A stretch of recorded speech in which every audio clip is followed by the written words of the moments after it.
গাজীপুরে টঙ্গীর তুরাগ তীরে চলছে বিশ্ব ইজতেমার প্রথম পর্ব।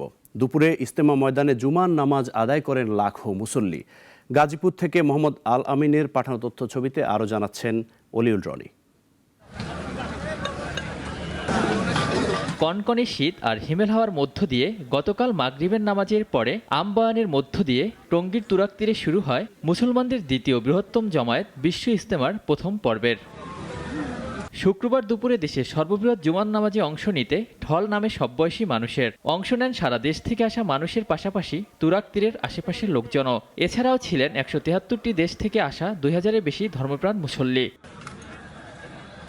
বাদ মাগরিব ভারতের মাওলানা আহমেদ লাট সাহেব আম বয়ান করবেন ইনশাআল্লাহ।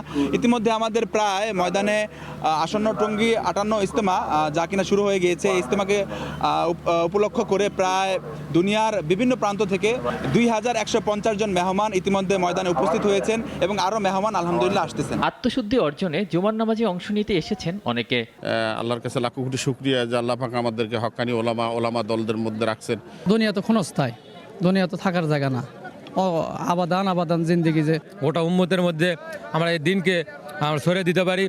অনেকে এসেছেন ২-৩ দিন আগে। প্রথম পর্বের জুমার নামাজে অংশ নিয়ে দেশের শান্তি ও সমৃদ্ধি কামনায় শরীক হতে পেরে আনন্দিত তারা।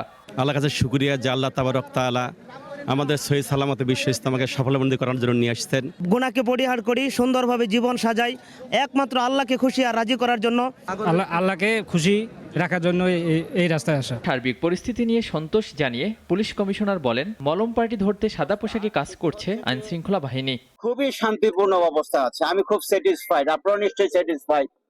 ইজতেমাতে কোনো যানজট নাই, উপরে গাড়ি চলছে, দূরপাল্লার গাড়ি চলছে, নিচেও গাড়ি চলছে, মানুষ চলাফেরা করছে। রোববার আখিরি মোনাজাতের মধ্য দিয়ে শেষ হবে ইজতেমার প্রথম পর্ব। দ্বিতীয় পর্বে অংশ নেবেন ঢাকার এক অংশ সহ ২২ জেলার মানুষ। অলিউল রনি, নাগরিক, ঢাকা।